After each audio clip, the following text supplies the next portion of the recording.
Over on Dave and UKTV Play, this one arrived on Monday the 27th of May. May have a familiar ring to it.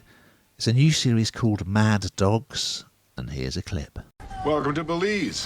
When is the last time 5 of us were in the same place at the same time? To old friends. The house, retirement, Belize. You think it's legit? Don't you? Philo, there's something on the bottom of your pool. It's schoolyard rules around here. Somebody pushes, you push back. Yep, this will seem familiar to a lot of people because it was very, very popular, wasn't it, Mad Dogs? And this is based on that 2015 UK series, which, if you remember, starred Philip Glenister and Max Beasley, just to name a couple. And this is the US version. And instead of it being set in Spain, it's now set in Belize. I didn't like it as much. I'm going to put that out there straight away. These 4 friends are invited to their old friend Milo's, who's played by Billy Zane, to his villa in Belize. But Milo is this notorious crime boss, and so you're going for a nice holiday, not quite what you imagine, and suddenly these old school friends are just stuck on a holiday from hell and kind of getting involved in things that they just wrong place, wrong time sort of thing. But the thing is, it's not, you imagine this to sort of just turn violent straight away, and it doesn't. And I think for a long time it just feels like it is wrong place, wrong time, bad luck. But that doesn't continue throughout it. Eventually it's just kind of, I don't know, I found it a little bit tedious towards the end, to be honest with you.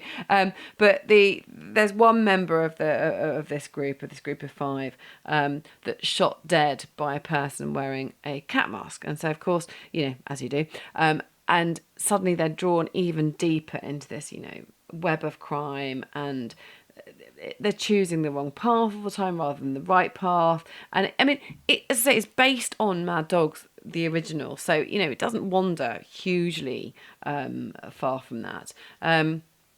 But a lot of them just don't want to be involved in this. They want to be exonerated of all of it. They don't. It's not their fault. It's not me, sir. It's not me, officer. I didn't do it.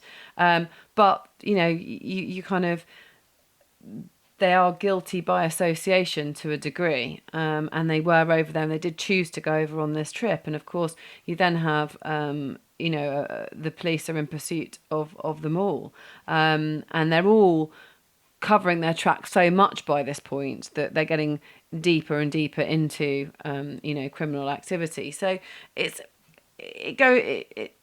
pacey, it is violent at times, it gets more and more violent as you go throughout it, but I don't know, I'm not sure it should have been remade. I don't know if it was necessary for this to happen. I think we're happy with the original. I don't know what you think, Ian. Not totally my cup of tea. Well, I never saw the original, though, as you say, it had an amazing cast that also included John Sim, Mark Warren, and Ben Chaplin, who is also in this American version playing a different role. But again, this has a good cast, including Titanic's Billy Zane as the guy who invites them all to come and visit him in his beautiful villa in Belize. And you've got Michael Imperioli from The Sopranos.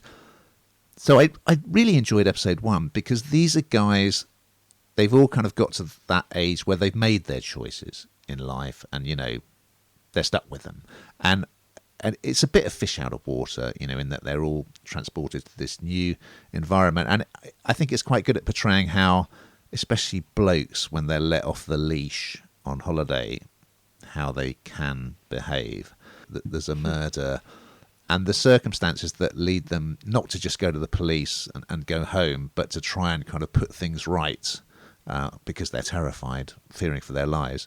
I did buy into it, and I really liked episode 1. However, reading the reviews of the entire series, you get the impression that perhaps it does go off the boil somewhat. But I would say give it a go because, I thought it was a good adaptation. It worked for me, and it sort of made me want to catch the original British version, which I guess has got a touch of the old Sexy Beast, that classic Ray Winston film. But I enjoyed it.